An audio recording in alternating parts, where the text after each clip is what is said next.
Now, let us welcome the eighth speaker.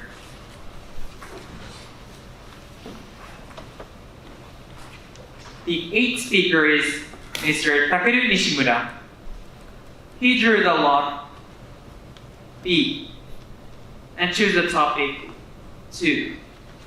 Agree or disagree, Japanese schools should encourage their students to participate in the volunteer activities at Tokyo Olympics by giving them school credits. Then, Mr. Nishimura, please come up to the center of the stage and show us your original J.U.E.L.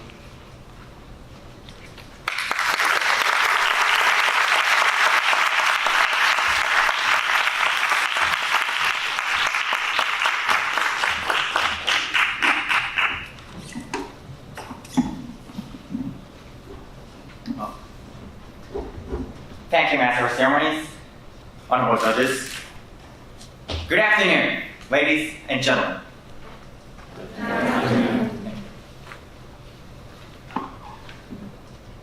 Japanese schools should encourage their students to participate in the volunteer activities at Tokyo Olympics by giving them school credits. Let me say my answer first. Yes, I do agree.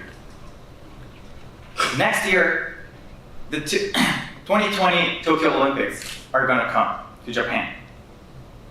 When I imagine this Olympic, one phrase come up in my mind. Omotenashi. Omotenashi. I'm sure everyone knows this. Yes, the Tokyo Olympics concept is omotenashi. I think it's a great concept because it is Japan's culture. But I want to ask you everyone, can you really do omotenashi? In my opinion, we Japanese tend to think that we are not related to make this Olympic to a success. However, I think that's not wrong. So through this speech, I want you all to know that each one of you have the responsibility to lead the Olympics to the success. First of all, let me talk about my story. Last month, I was walking at Shibuya Station, and I was way on my home. Then, one foreigner was standing still in front of the ticket gate. He was apparently lost. However, no one talked to him. No one tried to give him a hand. I was surprised because even the officer or the station worker didn't help him. Well, after all, I gave him the hand and taught him the way to go. After this experience, I was so worried about Japan. Next year, many foreigners will come to Japan, and I'm sure that most of them will get lost. Then who are gonna rescue them? Who are gonna give him the hand? I think it's each one of us. We Japanese have the responsibility to help them. Then, however, we Japanese hesitate to talk to foreigners. Then what should we do? Let's get back to the statement. Giving credits to students. This is a great idea because students love credits. If I have a credit, I'm sure I will go help everyone, every student, every foreigner. By giving them credits, the foreigners will be helped, and also the students will be able to grow their language skill. It's a win-win situation. So, just an ending, let me say, we, each one of us, have the responsibility to lead the Tokyo Olympics to a success. Even if we don't have credits, we must help them. So ladies and gentlemen, let's remind ourselves the spirit of omotenashi and lead the Tokyo Olympics to the success. Thank you.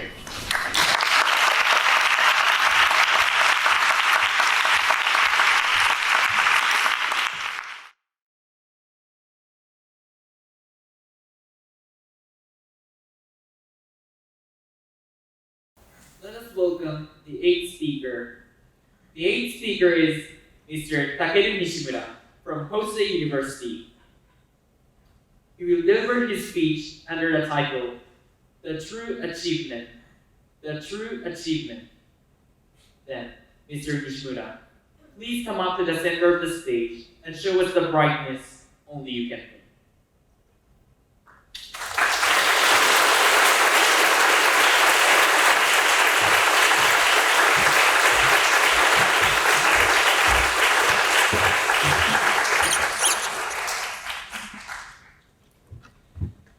Thank you, Master of Ceremonies, honorable judges, questioners, and all organizers.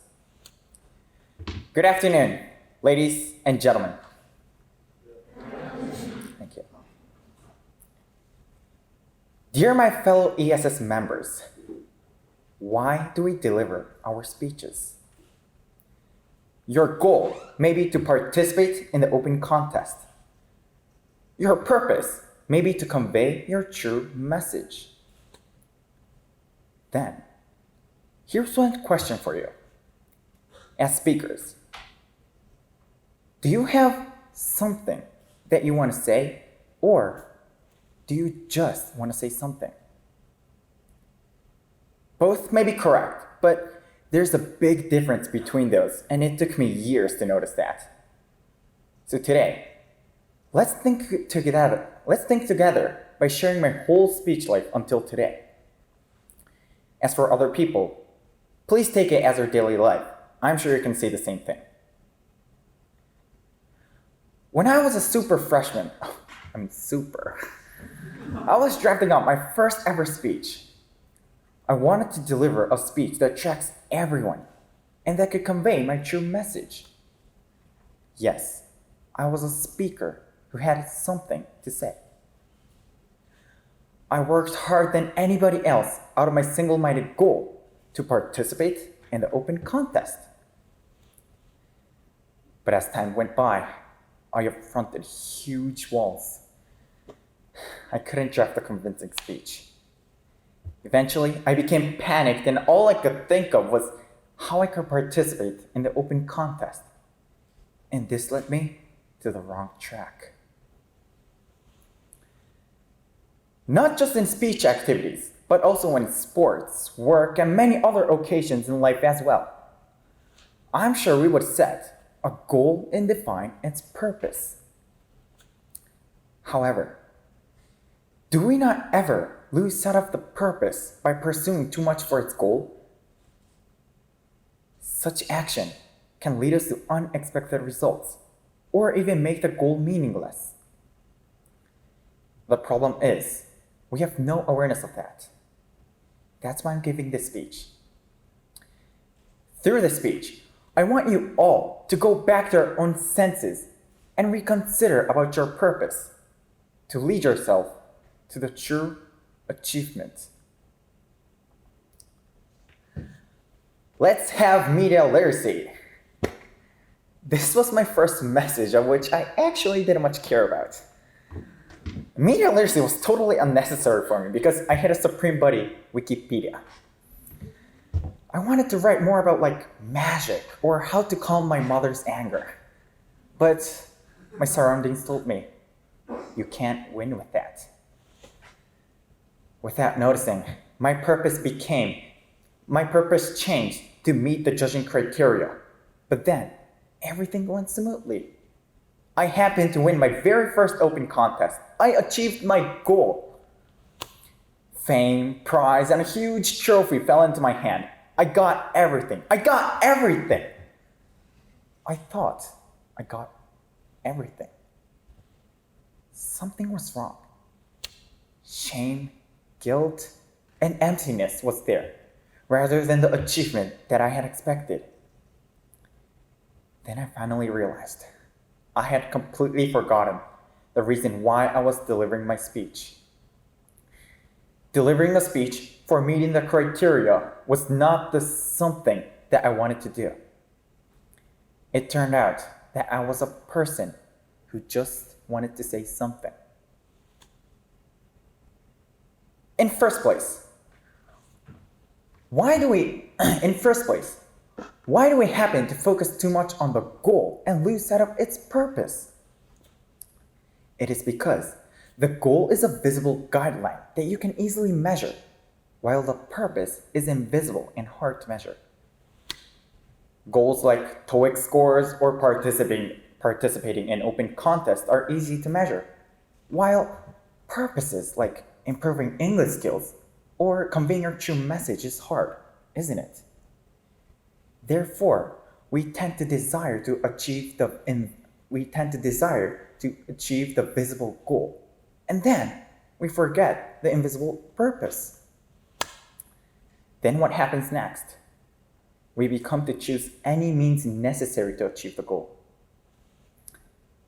My purpose became to participate in the open contest, which led me to choose the wrong effort, which led me a speaker who had something to say to a person who just wanted to say something. Then, is there any way to correct ourselves from this instinctive desire to achieve the goal? The answer is yes. The important thing is how you face with the goal. It is to think or ask yourself why you are trying to achieve that goal. Writing on a note or telling your friend is the best way to remind your purpose as the third party. It is the way to keep you on the right track and make yourself reach for the right destination. Since I corrected my track, I decided to write what I really wanted to say. No matter who says what, I stick to it, because that was my purpose. I sometimes stepped on the wrong track to achieve my goal, but I corrected them by reminding myself every time why I was trying to achieve that goal. And now I'm standing here, giving this speech with a message that I really wanted to deliver. This was the achievement that I was looking for. Friedrich Nietzsche left the saying, "By losing your purpose, you have lost your way." Yes, losing your purpose can make your life meaningless. Of course, working hard to achieve your goal is a great thing. No one has the right to complain about that. But if there's no purpose that you set, can you really be proud of yourself? Can you really say, "I achieved my goal" from the bottom of your heart? No matter who says what, it's up to you whether you want to reach for the true achievement or not. But just an ending, let me say, it's never too late for you to go back to your own senses. As for speakers, now you know the difference.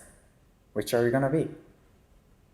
Are you gonna just say something, or say something that you really want to say? If this speech made you all to realize something, my true achievement for this speech will be reached. Thank you.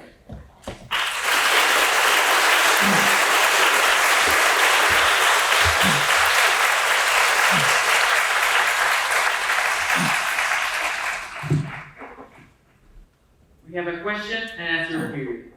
Mr. Miyaki, please. Okay, Mr. Nishimura, thank you very much for your speech. Thank you. Okay, and you talked about speech. Yes. Everybody relate. Yes. So my I hope question so. will be maybe difficult. It's okay. Okay, so you slightly touched about your purpose. Yes. But would you describe one more time for us what is your purpose for making speeches? Well, for me, it is to convey my true message that I really want to say. But there's no correct purpose, you know. I think everyone has different purpose. Maybe like improving English skills can be a purpose. So yes, in my purpose is to convey my true message. To convey your true message. Yes. Why is it so important for you? Oh, why is it important? Well, why is it important? It is because that I really want to say that. And it's the truth for my feelings. And in my opinion, I think persuasive speech is the purpose of persuasive speech is kind of like that. Yes, I think that's because it's really important. Right. So when you make a persuasive speech, yes, what do you want from the audience? From the audience. What do you want? Well, the words like the comment seat, some comment seat gives me some comment sheets are written like I was really convinced by your speech, or sometimes some people say that I was really moved, and that moment is I'm really pleased at that moment because that's the reason why I'm giving the speech. So yes. So you want to give positive influence. Yes, and people of course. To accept it. Yes, of course. Receive it. Yes. Okay. So can you give us some examples other than speeches that you or anybody you know lose sight of the purpose? Okay. And just focus on visible goals. Okay. So then, suppose you start a diet, and I'm sure that your purpose of working on a diet is to look nice and healthy. But you set a mission, so you set a goal to lose 5 or 3 kilograms. But I'm sure many people will focus on losing 3 kilograms. So they choose the wrong means, like eating nothing or excessive exercise. And that will lead you to break your body or like that. And I'm sure that that's not on the purpose. And I think that's one example. Yes. Thank you. I think many people can relate to that. Thank you. So, going back to the speech question, okay, is it often difficult to clearly understand what you really want to say? You know, when you're making speeches. You know, can you give us some tips to stick to the message? Stick to what? Stick to your message. Stick to my message. Yes, create. Well, like I said in my speech, writing on a note, I think, is the best way. Because the aim for writing on a note is to make a third party that you can see your purpose. Even if you forget it, and sometimes when you look on the note, you will see your purpose that you have to focus on. So that's my small and biggest tip that I can give you. And where do you find the topics that you want to talk about? For what topic? Or message. For message. Where do you find? Where do you find? Well, there's no. For in this speech, I was writing a different topic, and then I thought that this was not the thing that I really wanted to say, and that was my found of this topic. Yes. So I think the important thing is to be honest on yourself and what you want to do, and not hide yourself. Yes. Ask yourself and be honest about it. Yes, be honest. With you. Okay. Great. Thank you very much. Thank you. Thank you. Thank you.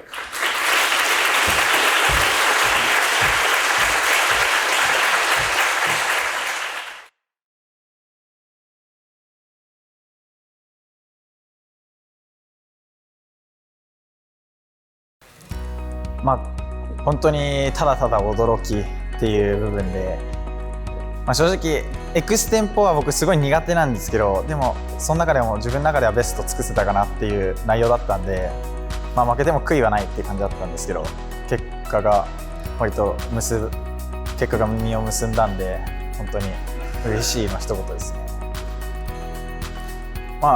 僕の今回のスピーチ、僕の全てのスピーチ人生っていうことの内容ってことですごい結果は残してたものの、ちょっと何か自分の中で足りないなだったりそういうのがあって、でも引退する前に最後このモヤモヤっていうものをなんか晴らしたいか分かんないけど、しっかり自分の言いたいことを伝えたいっていうのが目的だったんで、そういう意味で、書かせてもらいました今回の内容。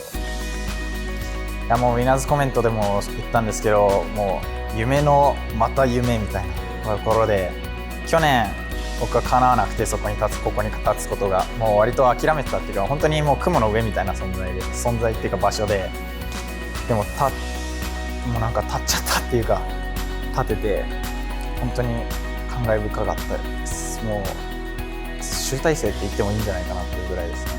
本当にいい大会でした。もう僕は3年なんで、もう後期で最後引退っていうことで、もう1本ぐらい新しいのを書こうと思ってるんですけど、でも本当にあと半期しかないから、とりあえずもう悔いの残さないように、もう思いっきり楽しんで最後スピーチ人生を終わらせたいなと思ってます。